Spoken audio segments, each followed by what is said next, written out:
দর্শক, national defence college, এই কলেজটা ঢাকা মিরপুর ক্যান্টনমেন্টের ভিতরে অবস্থিত এবং এই কলেজে বাংলাদেশের প্রতিরক্ষা, জাতীয় নিরাপত্তা এবং কৌশলগত বিষয়ে শিক্ষাদান করানো হয়ে থাকে এবং এই কলেজের 4টি শাখা রয়েছে। এই কলেজটা 1996 সনে প্রতিষ্ঠিত হয়। তো আজকে সেই ন্যাশনাল ডিফেন্স কলেজে দাওয়াত পেয়ে প্রধান অতিথি হিসেবে গিয়েছেন ভারতীয় হাইকমিশনার প্রণয় কুমার বার্মা। তো এখন প্রশ্ন হচ্ছে যে ন্যাশনাল ডিফেন্স কলেজ এটা ক্যান্টনমেন্টের অধীনে, সেনাবাহিনীর অধীনে, তাহলে যেখানে বাংলাদেশ এবং ভারতের সম্পর্ক ইতিহাসের সবচেয়ে তলানিতে আছে, যেখানে ভারত বর্তমান অন্তর্বর্তীকালীন ইউনিট সরকারকে স্বীকারই করে না, তারা বারে বারে বলে যে ভারত শুধুমাত্র নির্বাচিত সরকারের সঙ্গে সম্পর্ক রাখবে, তারা মনে করে এই সরকার অবৈধ। আজ সেই জায়গায় সেনাবাহিনী ভারতীয় হাইকমিশনারকে কেন দাওয়াত দিল? তবে এটা সত্য যে এই ন্যাশনাল ডিফেন্স কলেজে বিভিন্ন দেশের রাষ্ট্রদূতদেরকে বিভিন্ন সময় দাওয়াত দেওয়া হয়েছে। ভারতের দেওয়া হয়েছে, অনেক আগে পাকিস্তানের রাষ্ট্রদূতকে দাওয়াত দেওয়া হয়েছে, কিন্তু একমাত্র ভারতীয় রাষ্ট্রদূত যিনি 2বার দাওয়াত পেলেন। পেতেই পারেন, এর আগেও অনেক রাষ্ট্রদূত দাওয়াত পেয়েছেন, কিন্তু প্রশ্ন হচ্ছে যে কেন এখন, কেন দেশের এই ক্রান্তি লগ্নে কেন এই ভারতের রাষ্ট্রদূতকে এখন দাওয়াত দেওয়া হলো, যেখানে আমরা ভারতের দিক থেকে বিভিন্ন ষড়যন্ত্রের আভাস পাচ্ছি। ভারতীয় গোয়েন্দা সংস্থারাও চেষ্টা করতেছে কিভাবে শেখ হাসিনাকে আবার এই বাংলাদেশে পুনর্বাসিত করা যায়। ঠিক সেই সময়ে বাংলাদেশ সেনাবাহিনী ভারতীয় হাইকমিশনার প্রণয় কুমার বার্মাকে দাওয়াত দিয়ে আসলে সেনাবাহিনীর সঙ্গে সরকারের সম্পর্কটা কিন্তু আগে থেকেই খারাপ। আমি এর আগে ভিডিওতে বলেছি যে সরকার চেয়েছিল সেনাপ্রধানকে বাদ দিতে, কিন্তু পরে আর বাদ দেওয়া সম্ভব হয়নি। সেনাপ্রধান চেয়েছিলেন লেফটেন্যান্ট জেনারেল কামরুলকে বাদ দিতে, সরকার তাকে সরায়নি। তারপরেও নির্বাচন নিয়ে সেনাপ্রধানের বক্তব্যে সরকার খুবই অসন্তুষ্ট। গতকালকে 3য় মাত্রায় দিলুর রহমানের সঙ্গে একটা টকশো করেছেন আইন উপদেষ্টা আসিফ নজরুল। তিনি সেখানে সরাসরি বলেছেন যে নির্বাচন নিয়ে সেনাপ্রধানের বক্তব্য আমরা পছন্দ করতেছি না। সেনাপ্রধান যে বারে বারে বলতেছেন ইনক্লুসিভ ইলেকশন, বাংলাদেশের জনগণ আওয়ামী লীগকে নির্বাচনে অংশগ্রহণ করা দেখতে চায় না। সুতরাং সেনাপ্রধান যে বারে বারে ইনক্লুসিভ ইলেকশনের কথা বলেন, এতে তিনি নিজেকে এক্সপোজ করেন, নিজের মুখোশটা খুলে দেন, এবং এই কারণেই মানুষ সেনাপ্রধানের সমালোচনা করেন। এখন আপনি সেনাপ্রধান হয়ে আপনি ইনক্লুসিভ ইলেকশনের কথা বলবেন, আওয়ামী লীগকে নিয়ে নির্বাচনের কথা বলবেন, তাহলে তো আপনাকে জনগণের সমালোচনা মেনে নিতেই হবে। সুতরাং আমি আসিফ নজরুল মনে করি সেনাপ্রধান হয়ে আসলে তার নির্বাচন নিয়ে কথা বলা ঠিক না। এটা স্পষ্ট একদম তিনি 3য় মাত্রায় বলছে। আপনারা 3য় মাত্রায় ইউটিউব চ্যানেলে গিয়ে দেখেন, সেখানে টকশোটা এখনো আছে। এটা আসিফ নজরুল আইন উপদেষ্টা বলেছেন, এবং এতে স্পষ্ট বোঝা যায় যে সরকার আসলে সেনাবাহিনী প্রধানকে আর পছন্দ করতেছে না, এবং একটা বিশাল দূরত্ব অলরেডি তৈরি হয়ে গিয়েছে। এখন প্রশ্ন হচ্ছে তাহলে আবার সেই একই প্রশ্ন, যে কেন গতকালকে ন্যাশনাল ডিফেন্স কলেজে ভারতীয় হাইকমিশনার প্রণয় কুমার বার্মাকে দাওয়াত দেওয়া হলো? দেখুন, নুরুল হক নূর যখন জাতীয় পার্টির অফিস ঘেরাও করতে গেল, সেখানে বাধা পেয়ে ফিরে আসলো। তারপর সেনাবাহিনীর একটি দল তাকে চরম মারধর করলো এবং সে এখন অসুস্থ। কিন্তু এই মারধরটা করলো কে? এই মারধরটা করলো সেনাবাহিনী, তাই না? কিন্তু নূরের উপর আক্রমণের কারণে মামলা হলো জিএম কাদেরের বিরুদ্ধে।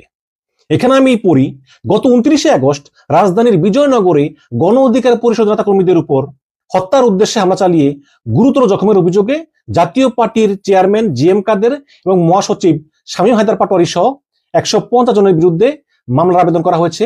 এই মামলার প্রধান আসামি জিএম কাদের। তাহলে আমাকে বুঝান যে এই মামলায় জিএম কাদের আসামি হয় কিভাবে?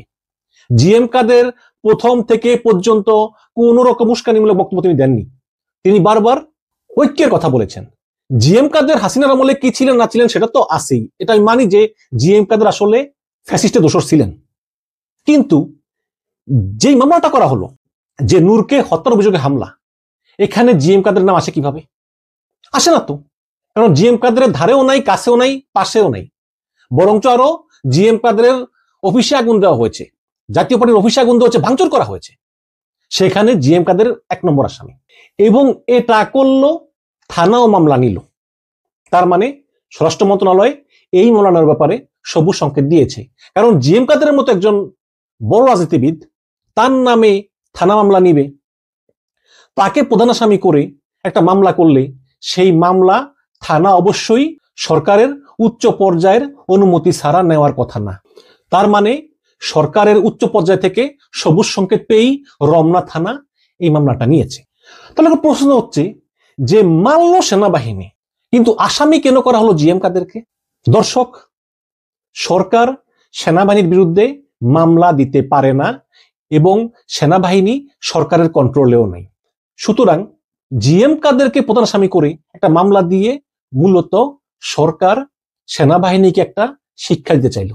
দেখো, তোমাদের কিছু করতে না পারলেও তোমাদের প্রিয় পাত্র জিএম কাদের বিরুদ্ধে আমরা মামলা দিয়ে দিলাম। তো এখন সেনাবাহিনী তো কিছু করার নাই, কারণ পুলিশ মামলা দিয়েছে জিএম কাদের বিরুদ্ধে। তখন সেনাবাহিনীও আবার সেই ন্যাশনাল ক্যাডেট কলেজে প্রধান অতিথি করলো কাকে? ভারতীয় হাইকমিশনার প্রণয় কুমার বার্মাকে, যেই ভারত ইউনুসকে বাংলাদেশের অন্তর্বর্তীকালীন সরকারের প্রধান হিসাবে স্বীকৃতি দেয় না। তো এইভাবে সেনাবাহিনী এবং সরকারের ভিতরে একটা চরম মনস্তাত্ত্বিক যুদ্ধ চলতেছে। আমি জানি না এর শেষ কোথায়, বাট এর শেষ হওয়া দরকার।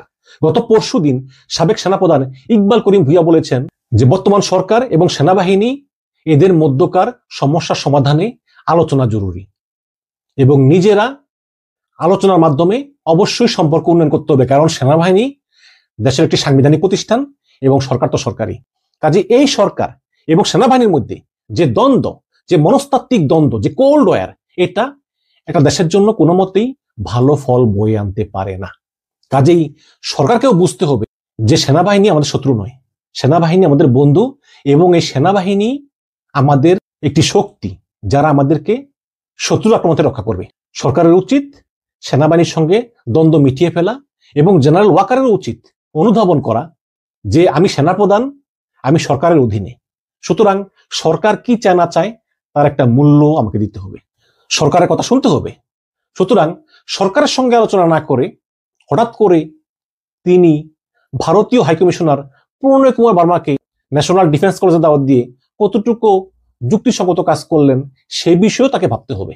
আমি মনে করি ভারতীয় হাইকমিশনার প্রণয় কুমার বার্মাকে দাওয়াত দিয়ে সেনাবাহিনী কোনো অন্যায় করেনি, ঠিক আছে, যেহেতু বিভিন্ন দেশের রাষ্ট্রদূত এর আগেও ন্যাশনাল ডিফেন্স কলেজে অতিথি হয়ে এসেছেন, কিন্তু দেশের এই সংকটজনক মুহূর্তে ভারতীয় হাইকমিশনারকে দাওয়াত দেওয়ার পূর্বে সরকারের সঙ্গে একটু পরামর্শ করে নেওয়া উচিত ছিল।